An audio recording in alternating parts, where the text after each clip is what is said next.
So next up, we're going to check out KingKrew's breaking down Ace Attorney's most invincible villains. I don't know nearly enough about Ace Attorney to know who these guys are going to be, but what exactly makes a villain invincible? Because you think once you figure out they're the villain, that's kind of where it ends. Or is it some kind of that weird Japanifornia that is all the crazy random law bullshit that they have that is utterly ridiculous and is very much a plot device in the universe? I have no idea, but I want to see where this goes, so let's check it out. Lana Edgeworth. Civil unrest. Bender. Okay, this is different. I actually had a jury.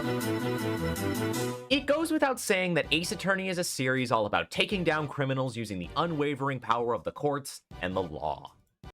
Is it? I thought it was, oh god, why are we doing horrible things to horrible people who kind of deserve it? That's great and all, but what happens when a case's villain is above those confines that the law normally enforces? Well, you get one of Ace Attorney's several invincible villains.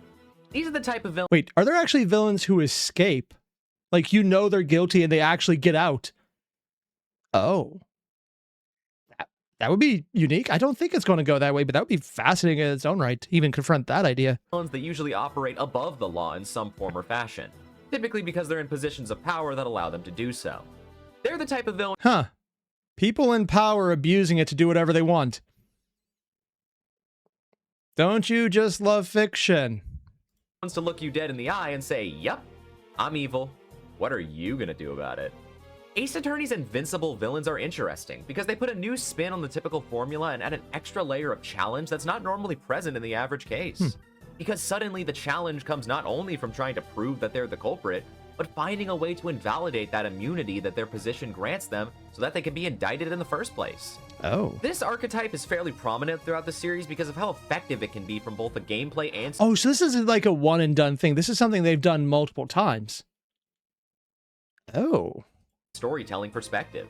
And for this video, I've managed to isolate the 6 most notable invincible villains. There's 6 of them! Wait, only the most. So there's actually been a lot of them that are invincible in some way. So the entire drama is not did they do it or who did it, it's how the fuck do we do anything about it? That's, from what I've heard about the Ace Attorney world so far, most of what they do is a really crazy legal system based around we need to find the victim. Sorry, we need to find the guilty person right away. We don't care who. It will be someone. Do it.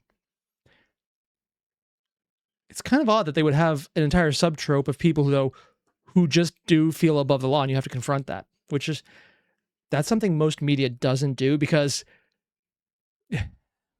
something about mirroring real life too much. Also, Corinne, do I know how many games there are? I have no idea. I know there's a lot because I keep seeing more and more and more and more and more and more and more. You get where I'm going with this game's mentioned with the entire series beyond any characters I've even recognized, to the point of I'm pretty sure I've seen some of these characters and not realize they were related to the Ace Attorney games whatsoever. Probably a few. Just a few, yeah. The Ace Attorney series and split them into 3 different groups.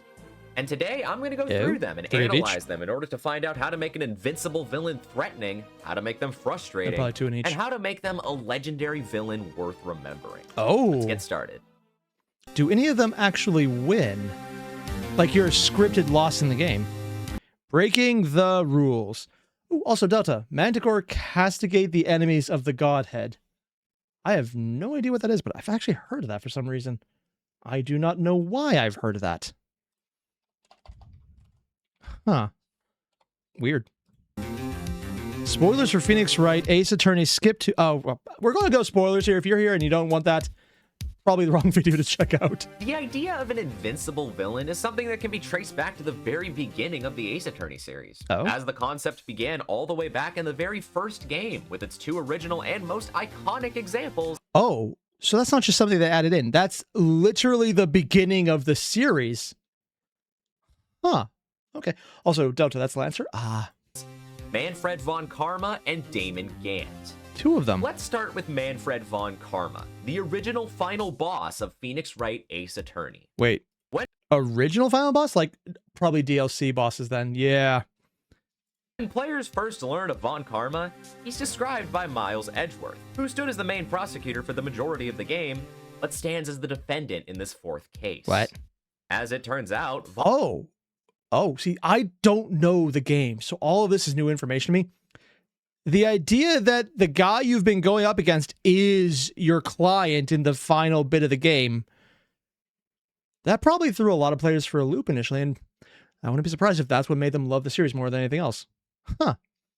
Von Karma served as Edgeworth's mentor, and Edgeworth does not shy away from hyping the man up when telling Phoenix about him. He tells Phoenix that he is a man to be feared, a god of prosecution 10 times as vicious as himself. So basically a standard Law and Order prosecutor. There's a reason all of them end in a certain way. An invincible prosecutor who will stop at nothing to ensure a guilty verdict. Edgeworth basically builds... That last part doesn't sound like a prosecutor. That sounds like a persecutor. You don't do nothing or stand at nothing to get a guilty verdict. That's... Everything they just said hurts me in a very fundamental way. Because if you stand at nothing to get a guilty verdict, then you will commit crime to get what you want. Oh, I'm assuming that's exactly what happened, huh? Him up as much as he possibly can. And when it's time to meet Von Karma face to face, he does not fail to meet expectations. Even just looking at his design, this man demands presence. He's designed to look so terrifying and intimidating, almost to a comedic degree, like, okay. And you can see how he's basically the upgraded version of everyone else. Okay, why is Dracula manning the prosecution here? Should I see it? A player can sense his 40 years of undefeated experience from a He's even got the judge scared. Oh, God. Single glance. And unsurprisingly, this level of power extends to Von Karma's behavior and the way that he challenges the player on a gameplay level. From the very beginning, Von Karma does not play by the same rules that Edgeworth did. He immediately bends the court to his will, barking orders at the judge and making Phoenix's job hell at every given opportunity. He manipulates witnesses into giving testimony that he designed personally. See, here's the thing. Everything he just said right there is a problem IRL. Getting witnesses to say what you want. Like, there's a reason coaching is... I'm not a lawyer. I'm not giving legal advice. But we're basically getting the highlight of this is what corruption looks like, aren't we? Intentionally conceals key pieces of evidence. Yeah, intentional corruption. Like, everything they just said is a crime IRL. I know the law is very different in this incredibly misconstrued fusion of Japanese and American law. And it's intentionally weird. But these are all things that explicitly would not be allowed, at least on the American side. And I'm assuming the Japanese side as well, because if a prosecutor has information, you have to share it. You're not allowed to do surprise gotcha moments. Like, that's an actual thing in the law. It gets rid of a lot of the courtroom drama that people think is there. But IRL, that would be a problem. And if it's actually illegal here and he just gets away with it because I could do what I want, fuck you, I can see why the Invincible part is there. And takes every precaution possible to prevent Phoenix from making any progress whatsoever. To briefly skip ahead, this even extends to the man training a parrot, What? to stop saying a phrase that is relevant to the case. That level of dedication and foresight is almost Okay, that's actually impressive since it's usually the other way around. as shocking as imagining Manfred von Karma training a parrot. Yep. Also, I'm being told by Toby, the music that's playing is the theme in the anime. Oh, so this is actually connected to the story itself. Very dramatic. To make a long story short, he cheats openly, and there's nothing the player can do about it. Manfred von Karma frequently breaks the rules with no remorse, really making him a step up in difficulty from Edgeworth. The game is taking the player's training wheels off and testing to see if they can take down a prosecutor who is quite literally playing a different game than them. Mostly by breaking the laws. So I'm assuming when they say villain, it's not villain in the sense of they're the target, more villain in the sense that they will just break the rules of the game because they want to win more than anything else, or that's how they're being put forward. Dude. Which makes for a really easy adversary to hate and a very engaging challenge to overcome. This is best highlighted when Phoenix and Maya run into Von Karma in the records room after deducing that he was the one responsible for orchestrating the murder in this Oh, never mind. He's also the murderer, on top of being everything else. case. Despite the fact that Phoenix shoves damning evidence right into his face, he's so confident, so unfazed, so ugly, that he's positive he can and will get away with it. He makes zero effort to conceal his crimes to Phoenix and instead opts to tase him and steal the damning evidence. I mean, yeah. The crazier part is this is a form of law that involves both Japan and America. I guess they didn't put a gun in for obvious reasons, but yeah. I used to do a lot of legal fiction, so there's a bunch of stories floating around that are very famous that involve scenarios like this one where a lawyer is found out to be doing something bad or be involved in something bad and not realizing it, and then other lawyers are aware of it and then set up horrible things. One of the more famous books about this would be something called The Pelican Brief, where it was a bunch of corruption all the way around. So the idea of, okay, you got me, but fuck you, is a very distinct oversimplification of that novel. But I kind of like that there's that little element right here of, yeah, you caught me, but fuck you, carrying through.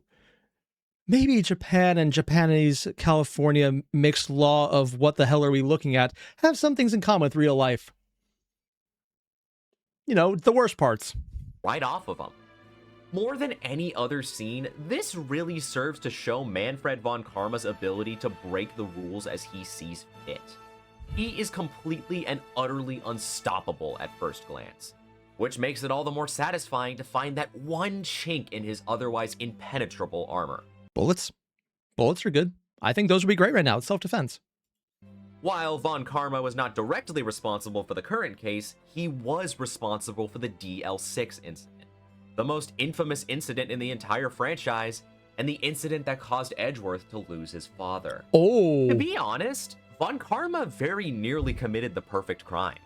Much like how he takes control over the courtroom as a prosecutor, he orchestrated everything perfectly in order to make his own defeat impossible. But he had one glaring weakness that would ultimately spell his downfall: the bullet that was lodged into his shoulder on the day of the crime that he never got removed.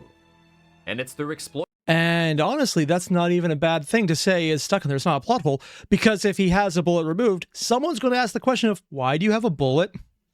And this is not America, where the answer is shooting. This is Texas, because guns in Japan are not a thing you get. So yeah, it's kind of a brilliant idea to make this the problem, something he cannot get around because it's physical evidence. Exploiting this weakness that Phoenix is finally able to dethrone the most infamous prosecutor in all of Ace Attorney. Manfred von Karma is an amazing... Oh, he actually just hits his head against the wall. Okay, that's cool. Also, Magtar, isn't Japan guilty until proven innocent? I don't know if that's IRL Japan, but it's definitely the Ace Attorney series. Villain that set the ground rules for all villains like him going forward. Through his commanding personality, his ability to break the rules as he sees fit, and his near invulnerability in the courtroom, he left an impression that still holds up to this day. And yet, despite that, I would argue that his successor, added to the DS release of the original Phoenix Wright Ace Attorney, is even better. So this wasn't even like a later game. This is just the re-release of the same game. They just outdid the first one. Damn. Also, according to Golden, in this case, they quite are literally the villain. Everyone knows they're the villain. They're just always somehow one step ahead, so there's no actual proof for this. Oh. While Manfred von Karma is unequivocally devious in both appearance and personality, Damon Gant is a little bit more subtle than him. Yet I would argue that that makes him even more intimidating. Oh? Gant introduces himself as the current chief of police during the end of the first trial of the game's 5th case. Huh. A chief of police being caught doing crime. Don't you just love these fantastical setups that have not had multiple IRL points to corroborate them? This got depressing really fast. In order to present an important piece of evidence, and he leaves quite the impression during this initial encounter. He's large and grandeur in design, And making comes it off as immediately smiling clear and that happy. he's a man of importance. Wait, is the screen shaking every time he claps? Oh. However, unlike Von Karma, Gant presents himself as a jolly old man who likes to have fun, doing charming things like giving everyone nicknames and constantly asking others if they've been doing any swimming recently. Yet despite this, Why does that sound like it's going to be followed by, I got some lead shoes for you if you want to try them? Maybe I've just been around Philly too long. would argue that this friendly personality is actually quite unsettling. And that's because it's presented in such a way that characters are usually quick to go along with his friendly small talk, yet it's clear that they don't want to get on his bad side. Gant is a jokey guy, but there are several small glimpses during this introduction that show how scary he can really be when certain characters flirt with that bad side. This is all highlighted in Gant's theme, titled Swimming Anyone? This theme uses an organ as its main instrument, which is significant because Oh, so this is probably the theme we're hearing right now, isn't it? Because it's an organ as well. Oh, cool little working if it is. organs are typically associated with places of power and authority. Oh, and there is so much wrapped up in this. When did the Phoenix games come out? Oh, that actually is a very big thing right here. Because there were the biggest association I have right now is not just power and authority, but specifically the Catholic Church. And if this came out at the time I thought it did, there's a lot of tie-ins this might actually have beyond the usual ones. When did the Ace Attorney games come out? I misspelled the word out. How did I add a G in there? Okay, according to AI, 2001.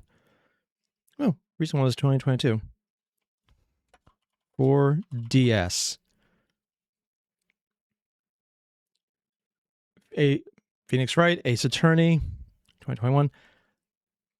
The DS version, I can't quite say, but if it's around this time, 2005. Oh, okay. And one sec.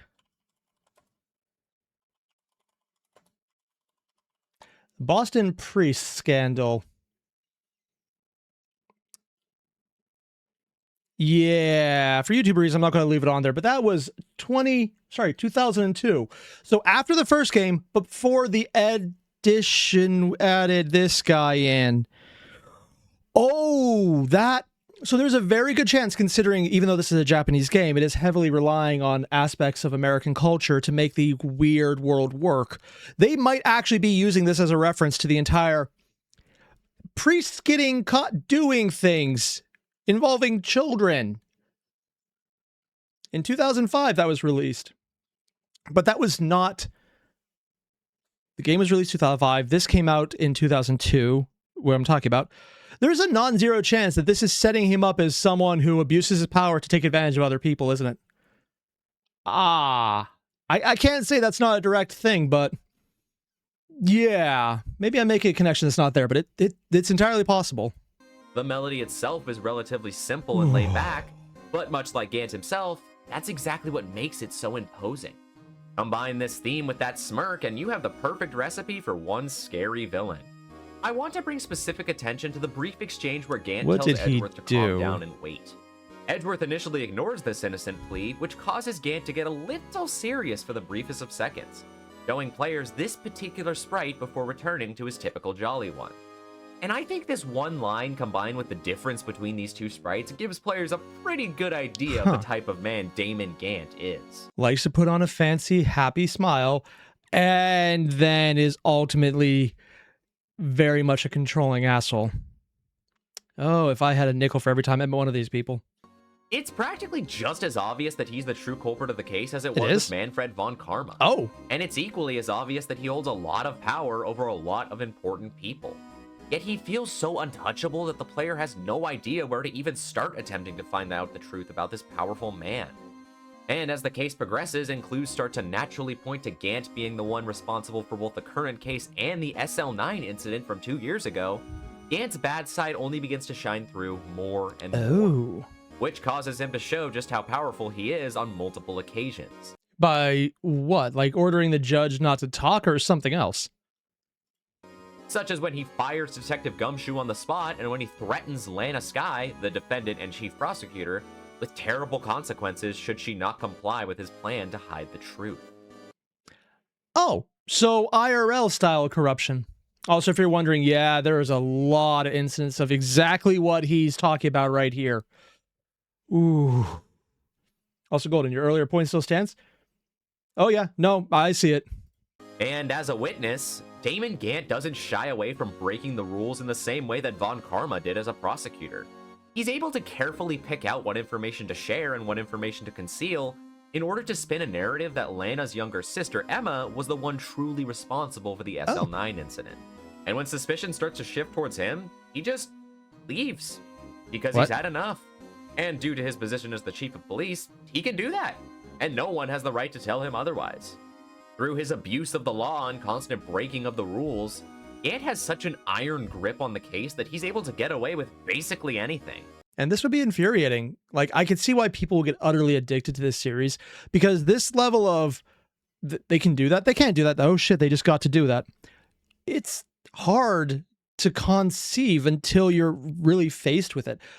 IRL, it's just depressing. Here, though, it's a game, so you actually have some kind of resolution. Take your pick. Also, Corinne mentioned there is almost no way to prove innocence if the police is corrupt and make false accusation and make fake material to support charges, unless you have public proof what the police states is false.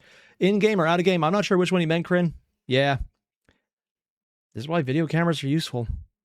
And since cell phones are proliferating, incredibly so. And then there's not even just the corruption of just general laziness, which is much more prevalent of, yeah, we could do this, but there's like 100 other things literally in my inbox right now. Fuck it.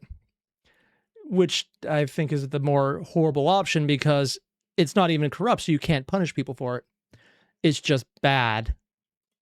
While not having to explain anything to the court if he doesn't feel like it. And much like Von Karma, he very nearly got away with it, getting so close to tricking Phoenix into indicting Emma for the SL9 incident. Oh, so even though you as the player would know he's the one doing it, but they nearly got the player character to go along with their plan. I'm actually kind of curious what his plan was altogether now to get that kind of aspect going down. But in the end, Phoenix is able to beat him at his own game through the careful use of loopholes within the law itself. This is clever because it's so satisfying to finally get the upper hand on Gant without resorting to his nefarious methods of fabrication and manipulation, opting instead to use honest methods that force the truth out of him and finally give him his just desserts. Gant may have perfectly orchestrated everything by breaking the rules, but it's only by spinning those rules back at him that Phoenix can finally bring him to justice. Genius. Both Manfred von Karma and Damon Gant are fantastic villains because they operate under different rules than any other villains seen in the original game, which makes climbing the insurmountable wall that is taking... The crazy laughter is just getting weirder and weirder the more I see it. And I'm assuming this is after he's finally basically done in on the stand. He's just having both a breakdown and loving the fact that it's just amusing to him. This is utterly insane. And damn, definitely a memorable villain for that part. Although that's just, I think anytime you see a villain that can smile and that looks jolly, they make much more of an impact because you don't see that trope very often. And it's usually even creepier when you see the smiling monster because either they're well aware of what they're doing or they're utterly delusional, and both takes to be fascinating if handled well. Them down, one of the most gratifying experiences in the series. Chapter 2. Changing the Rules. Oh? Spoiler for Ace Attorney Investigations Miles Edgeworth and... Oh, Miles Edgeworth. I was going to say, wait, Cyrus is in this thing? Okay. And Investigation 2. Prosecutor's Gambit. Skip 2. Okay, if you want to skip here, yeah, it'll be a lot longer than that. Also, according to Brandon Lewis, yep, Ace Attorney breaks down are something meaning they're all over the top. I've seen a few of them, and they're unique, man. I wonder how many people tried to get jobs with the company making the series because they just wanted to see what they could do if they were given the rules or given the reins of these breakdown scenes. It's probably a few people at least. Despite the fact that the original Phoenix Wright Ace Attorney came out the gate swinging with very strong examples of invincible villains, no future villains would really be able to come close to the levels that they reached until the investigation games. As both the first... How long into the series were the investigation games? I don't actually know. Also, Julian, Yeah, when you win and catch the criminal, they always have a breakdown. That's cool. Wait, if these are the investigation games with Miles, this would be after they moved on from Ace, or from Phoenix, right? Huh. I don't know nearly as much about these people. Mostly because I recognize some of them because they're in the... Like, I recognize Miles. I might have seen art of some of the others. I don't know them that well, though. Dan's second game introduced yet another powerful villain to add to the list, those being Circus Alba and Excelsius Winter. What? Let's start with Circus Alba. Here's the thing. Beyond just the thumbnail for this, I know I have seen... Not that guy. Here, where was it? I know I have seen this guy with the glasses somewhere. I don't know where. I've seen his art used in something. But I don't know. It's going to bug me now. I have no idea where I've seen this guy, but I know I've seen him somewhere. Let's start with Circus Alba from the first Investigations game. Circus Alba starts out as a frail old man who's prone to self-deprecation. Punching but it's himself. Not long before he's labeled as the true culprit of the final case, causing him to reveal his true form. What? A hardened war veteran who wields the power to surpass the law as an ambassador of Alabast. Given his... Oh, I don't know how that kind of immunity would work in fiction, because apparently if there's an invincible villain, there's a way to do that. IRL, though, that just works. Like, if your country wants to do something, cool. But if you're in a foreign country and you commit murder in the foreign country and you're caught because you committed murder in the foreign country and you have this type of immunity given to ambassadors specifically and other diplomats or diplomatic communities specifically, if your country doesn't want to do shit to you, you can just do it. They can get rid of you. They can kick you out, but you can get away with murder IRL. And it's terrifying when you consider that level of power. Most people don't do that because if you're a diplomat and you do this horrible shit, either that's terrible for the point of diplomacy, or you're a spook who's just there under orders and the country is aware of that and they'll just kick you out because your actual goal is now forfeit for having done so. But usually they'd be aware of that. And that's the reason why people who are diplomats are watched. All of this, though, I'm assuming this is one of those rare times where the rule is more generous towards actually being able to do something as opposed to just fuck, nope, they win, which is what happens IRL. Status, Alba is a major step up from his predecessors. As the ambassador of an entire country, Alba is strong and imposing in both appearance and demeanor. Yep. Also, according to Necro in the chat, the immunity extends to family in the country with you. And Crit mentioned it was done several times in real life.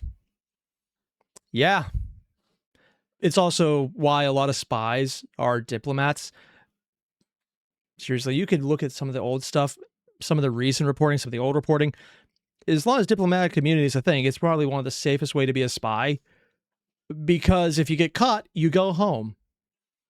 I mean, that's if you don't follow all the other shenanigans and chicanery, and the fact that you would actively not want to get caught because then your entire mission's kind of busted. And there's a lot of other bullshit there, but there's a lot of Cold War era novels, the true stories, like The Spy That Came In From the Cold. I only know a brief bit about that. But they have some interesting takes on what goes on in the more esoteric side. Let's go with that word. That's a nice, safe word. This is signified by his theme, the enemy that surpasses the law, which uses powerful horns to showcase his political status and raw strength. The best part is he's not actually surpassing the law. He is legally untouchable. IRL. Hopefully that's not the case in the game. Circus Alba has all of the makings of a legendary final villain because he raises the stakes higher than they ever have been before. Yep. But, as anyone that's played Ace Attorney Investigation knows, there's one major flaw. Oh? Or to be more specific, a ambassador of Alabast. What? Oh, okay. The game jumped around. That's the thing. This is the major flaw. Or to be more specific, a phrase. A phrase? Oh, also, according to Kryn, like, last 10 years is, like, full of it? Oh, full of it. Okay, yeah. And Necro mentioned, reminds me of the 70s when the U.S. tried to overthrow the Australian government. I'm not aware of that one. Mostly because I mostly know about when they did that in Africa and South America. Wasn't aware of the Australian one. Or is that more like the listening posts that were heavily hidden until they weren't? Know about that one. Concept That's this that different will one you're chill talking even about. the most seasoned Ace Attorney veterans to their bones. I am, of course, talking about extraterritorial rights. When I said that Kirkus Alba was a powerful foe that surpasses the law, I wasn't joking. The extraterritorial rights that he gains from being an ambassador of Alabast makes him immune to almost all of the accusations being thrown his way. Assuming that the country they're representing doesn't decide to fuck. Oh, do they withdraw his protection? Theoretically, they could. I mean, would that be legal? Like most things when it comes to this level of politics, if it's too late to do anything about it, it was legal. He's a near impenetrable wall, and that just so happens to be his biggest flaw. And that's because it takes far longer to defeat Alba than it does any other Ace Attorney villain in the series. So long that it becomes more frustrating than engaging. Ah, so his problem isn't that he's invincible, it's that he becomes boring. Yeah. He's constantly changing the rules due to his oh-so-powerful extraterritorial rights, which is a fun challenge at first, but when you're battling against him for 2 to 4 hours, it starts to lose its charm. Okay, one, I have no idea how long the usual things go for this, but 2 to 4 hours of dealing with this asshole? I'm assuming this is not one of everyone's favorite villains, just a memorable one. Very fast. But memorable for the wrong reason. This is most apparent when the player finds that all hope is lost and a character has to come in at the last second to save the day.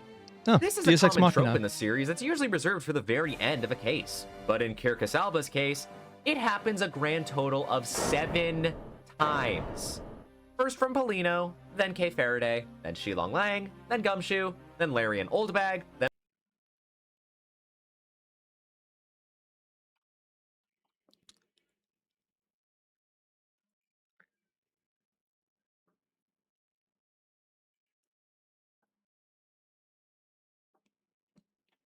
Not even going to ask. Not going to ask. Also, 7 Deus Ex Machina drops. Was this guy like the final villain of the game, or did he just keep going? then Oldbag again, then a random forensics guy, and by this point, No, they actually just have regular faces. I thought they just put in random robots in there. Okay, cool. It's like the entire cast. Even some of my people I recognize and some I don't. Also, according to Brandon, this dude goes from kindly old man to military soldier who can snap you in two the moment he can be made a suspect. Damn. The Steel Samurai. And it's just some guy who looks like he would belong in a, what's the phrase? There was a game, probably pretty old at this point, like 2000s. I don't remember it, but it looks like that guy's hair. It's all I can think right now. And I don't remember the name of the game. Not Jet Set Radio. It was something different. the game is aware of how ridiculous this is. Kirkus Alba is a nearly invincible villain, but the game unfortunately plays up that invincibility so much that it's more of a joke than anything else by the end of the case. You know you've made a mistake when most players are breathing a They cracked his face.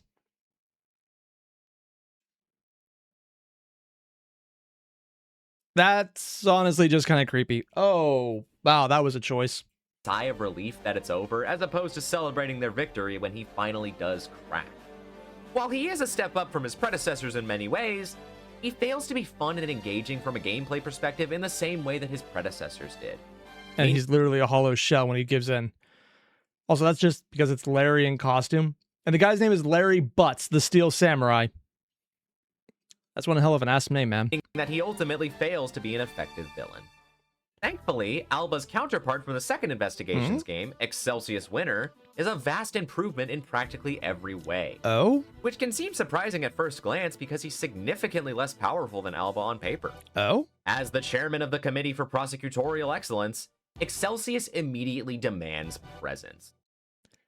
The sweating and he's pulling on his beard. I thought that was a cane at first, but no, it's actually just his beard.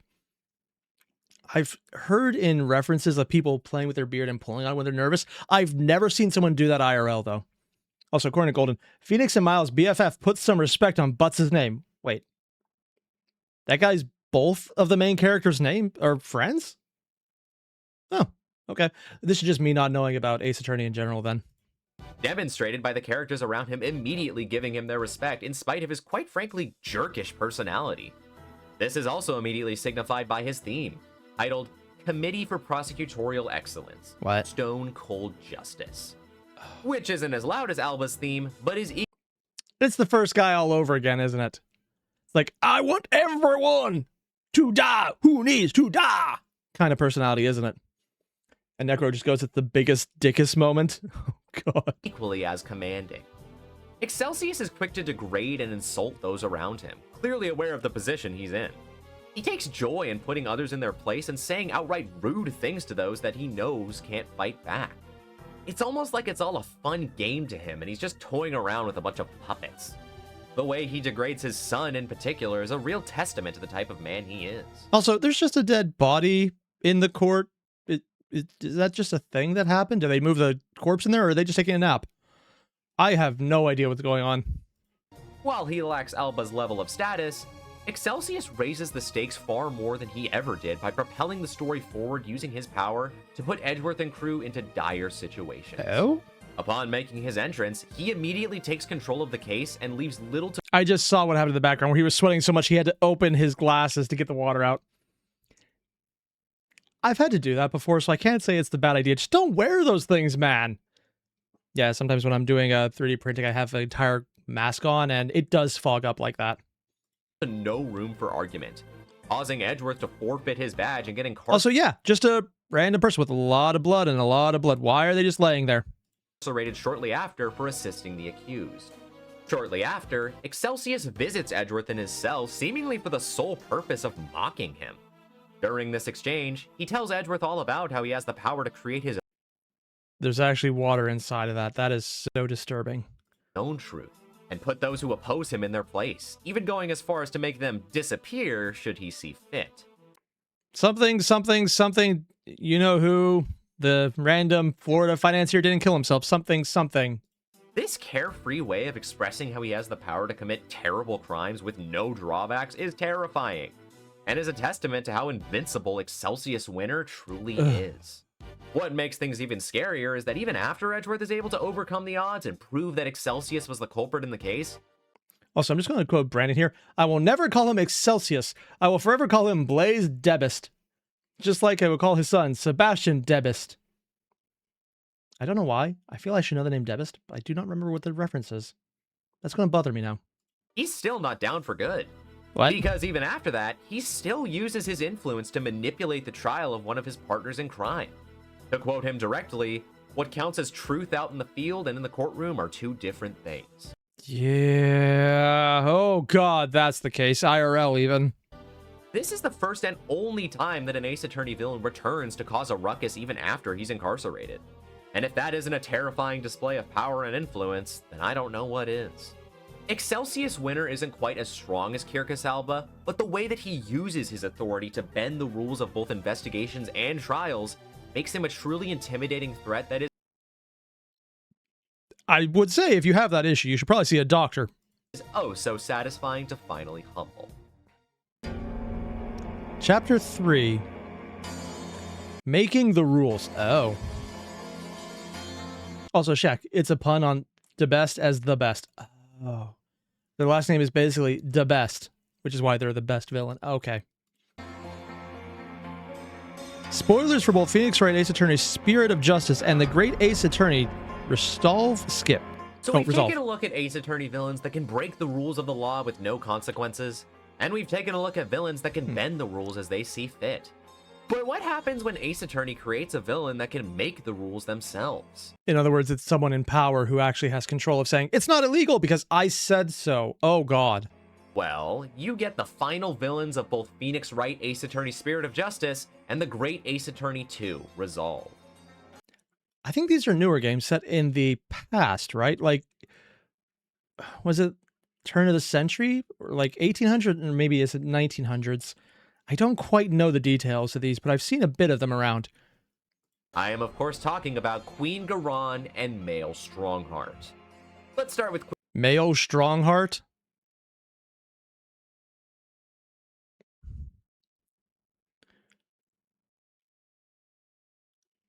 Was Boy Howdy Good Breathe taken or something? I don't even, that's just, oh, wow. There's on the name are on the nose names. And then there's that. It's like, man, good liver. That's...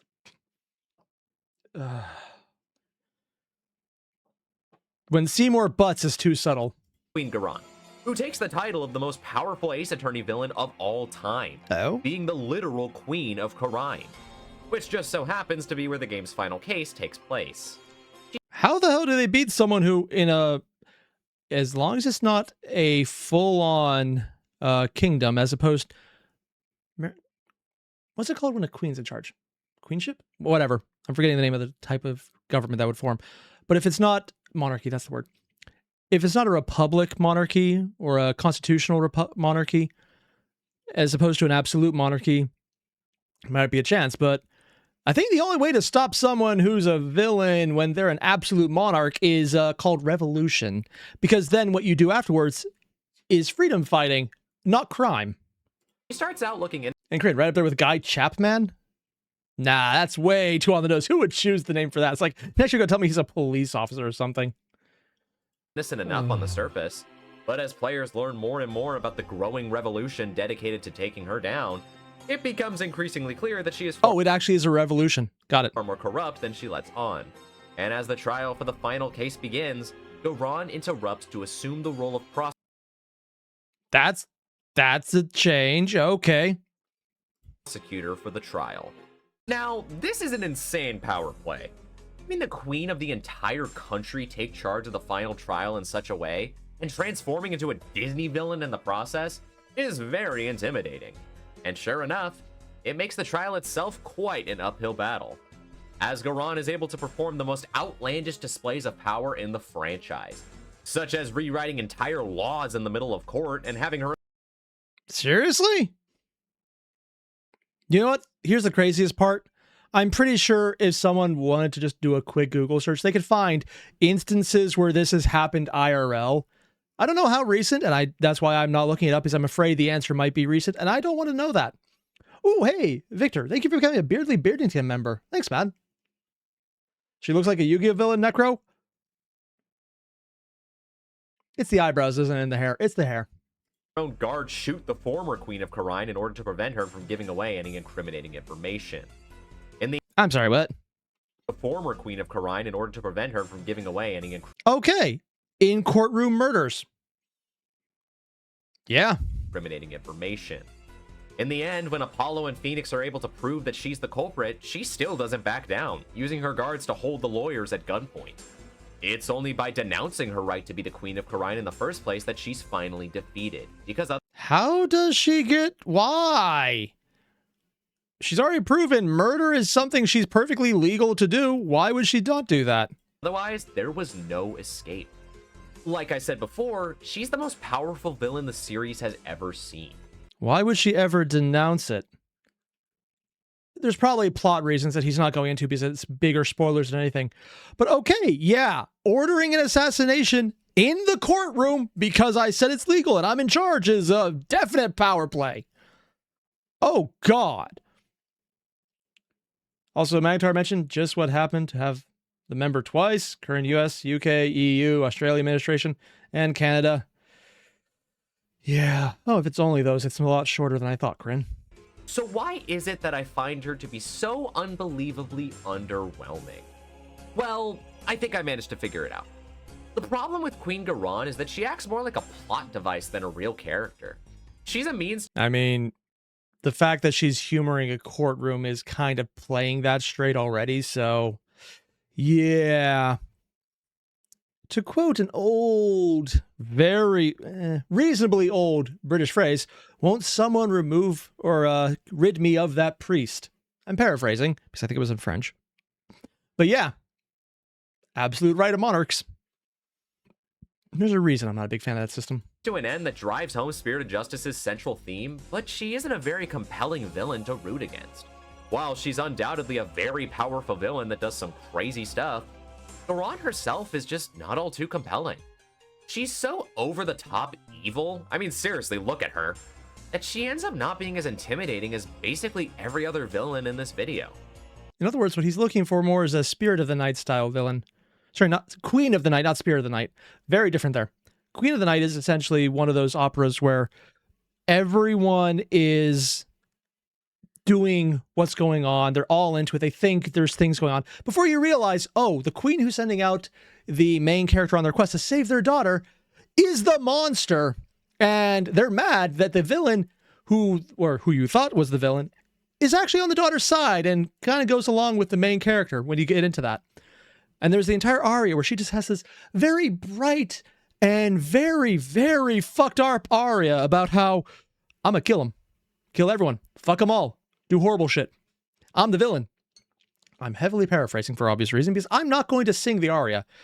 One, I do not think I have the lung capacity to even try. And two, if I tried, I do not have the range to do it. Also, I don't think it's in English.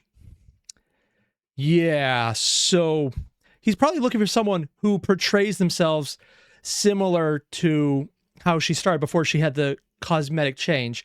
If she had been kind and smiling the entire time, the sudden acts of murder she had committed in court would probably stand out as even more shocking. I'm assuming I'm missing a lot of context here because, again, avoiding spoilers from him, but I think I get where he's going on that one. Also, Necro, royalty are plot devices already? Yeah, especially IRL. And Croc mentioned, fun fact, in Poland, nobility has had the legal right to replace the monarch because they were subjects of the state, but not the king. Yep. Which is also similar to what happened in other less powerful monarchies.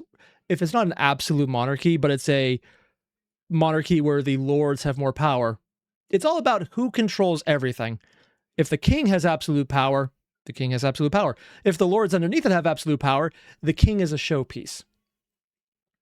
And if you're in a constitutional monarchy, it's actually very similar to that, except every now and again, things can come out that are not the people who are powerful getting more power. Still could be, but it's usually a little less likely to be immediately corrupt. But there's so much theory of politic in that I don't want to get into it because it's way too much, man. Also, according to Kryn, check out Iron Mouse performing that aria. Oh, shit. Yeah, she would have the profile because her voice is incredibly high. She could probably hit those notes. And Croc mentioned political system was called Noblemen's Democracy. Yeah.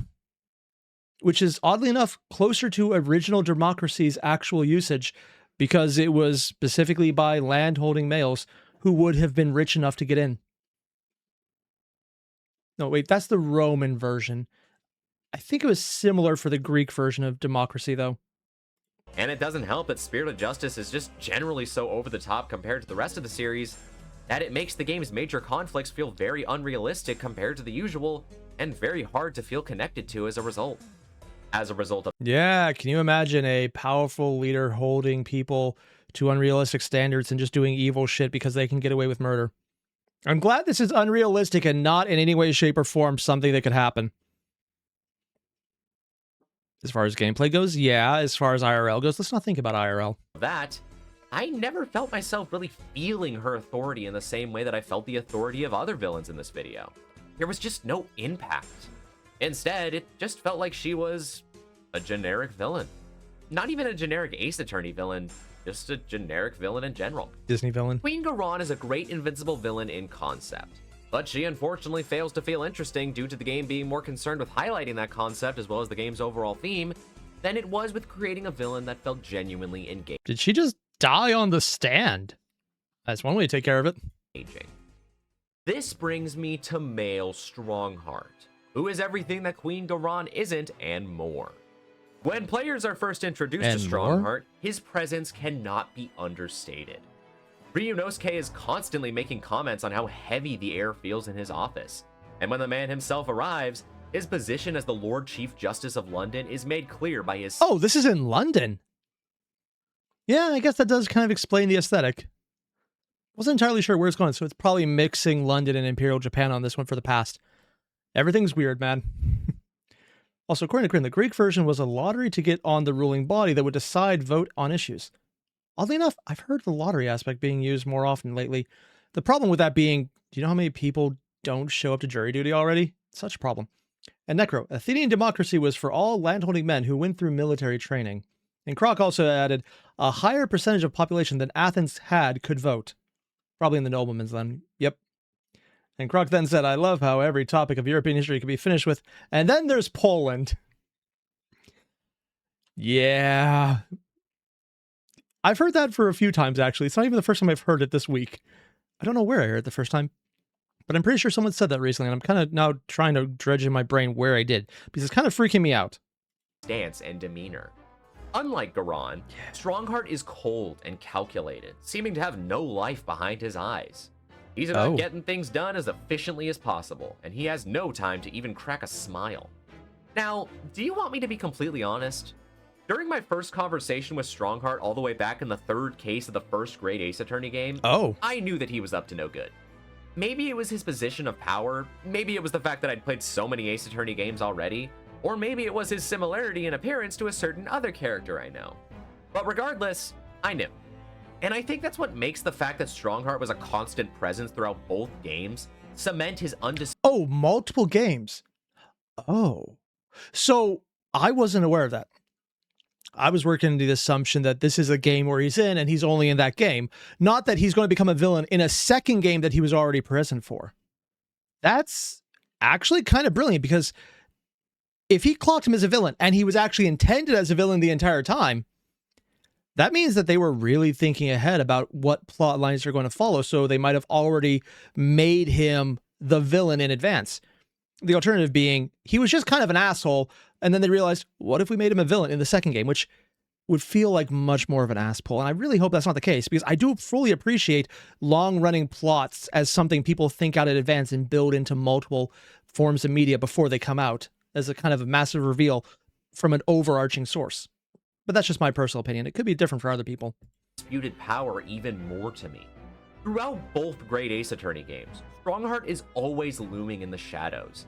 Every time Ryunosuke visits him, he's scheming with a different character, plotting in secret before cutting the conversation short to address Ryunosuke. Even when he's not physically present, he's the one orchestrating everything from behind the scenes and making orders to other characters.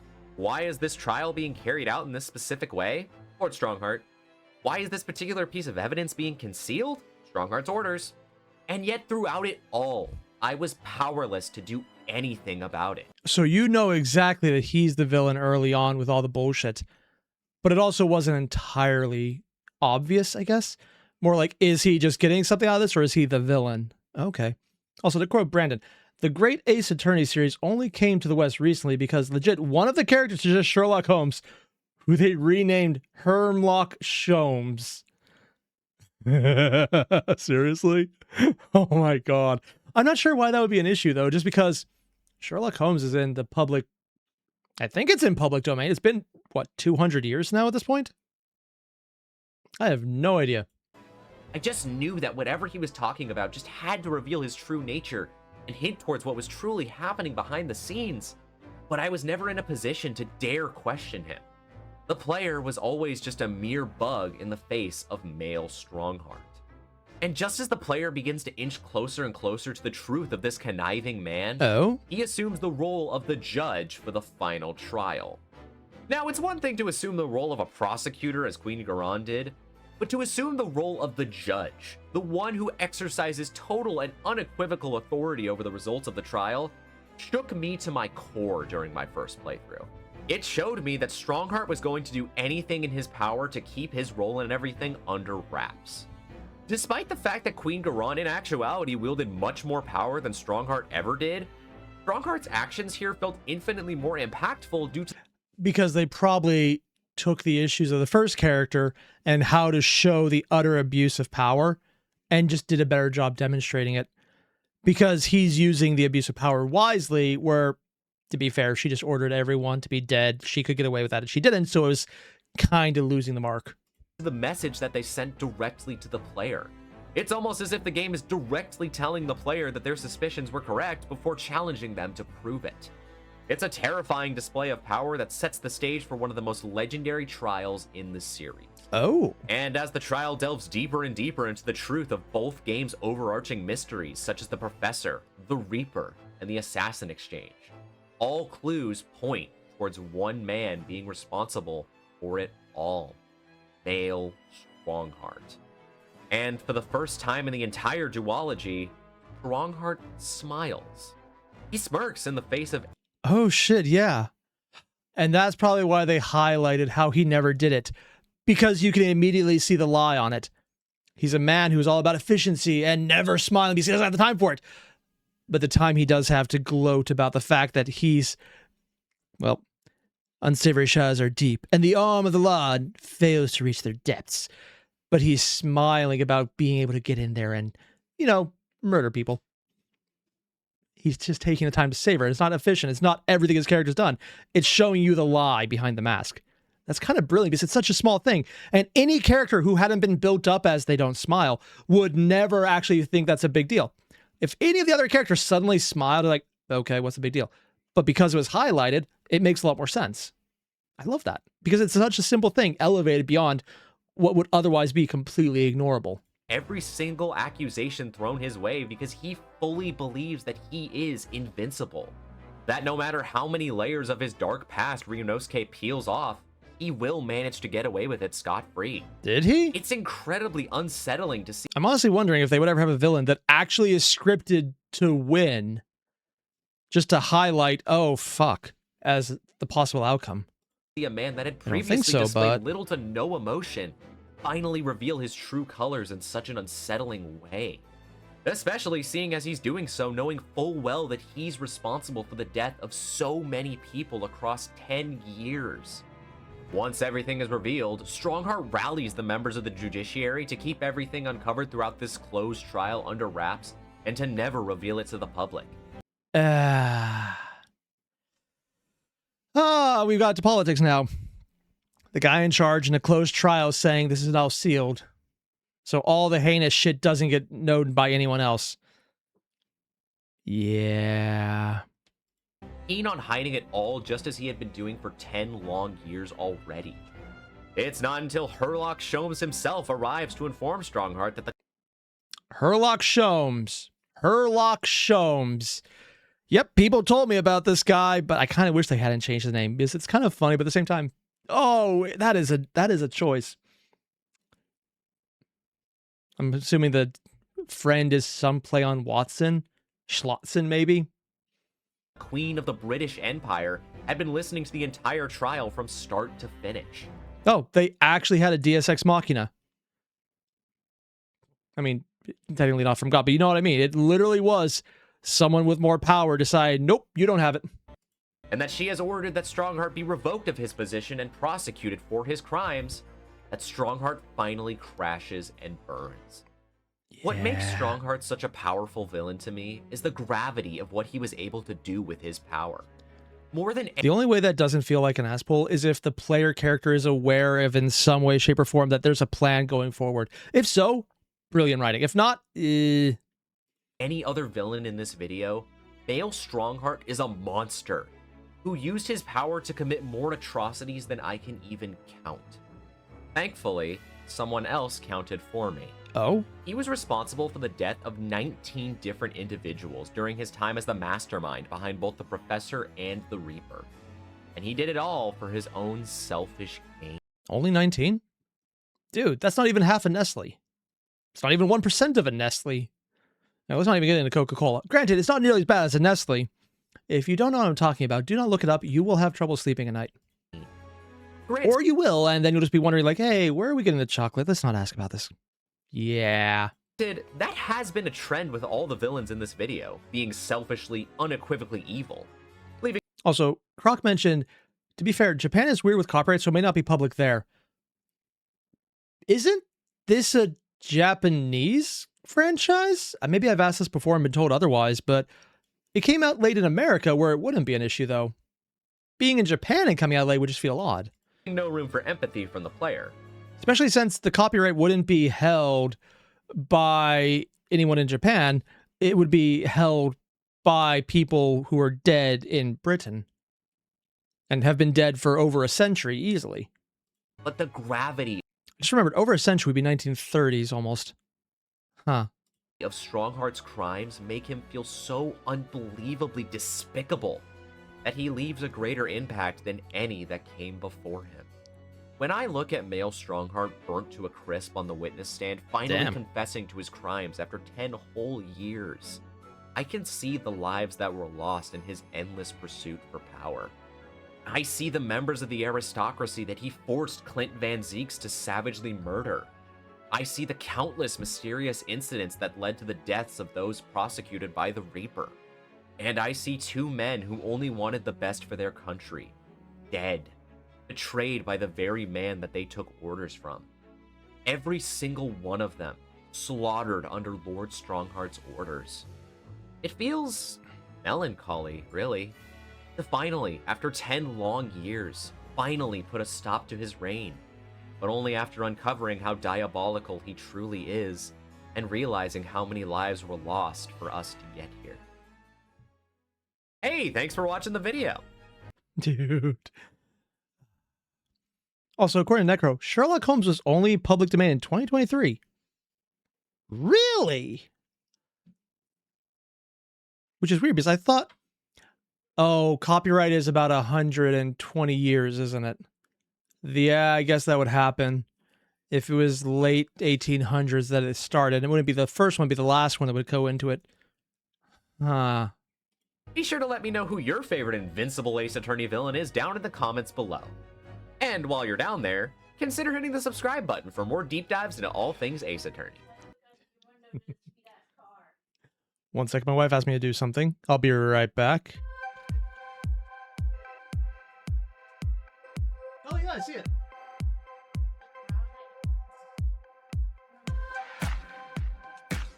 There's a fancy car outside the window. My wife wanted me to check it out. Love you, dear.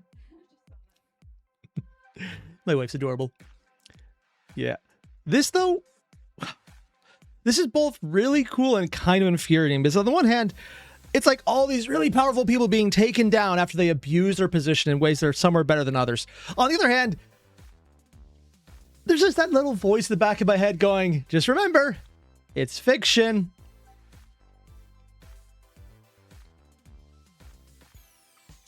And the fictional part is they got caught and then it mattered. That made this entire video both really cool, very interesting, and kind of painful because I couldn't get that little refrain out of my head. I'm not sure how to feel about this because it's good. It does make me respect the Ace Attorney game more often than I already did because I thought it was cool writing beforehand if it has a really fucked up legal system that they absolutely make a point of because it is part of the entire setting and very much integral to it.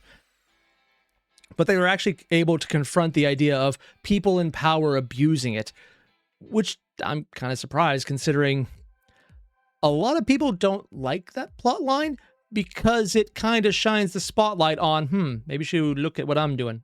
Yeah, that's the thing. And Necro quoted, only in fiction does the villain lose. Don't get me wrong, they lose a lot IRL too, but oftentimes they just come back. That's usually not the end of it. I have mixed feelings about this, but I'm glad they did it.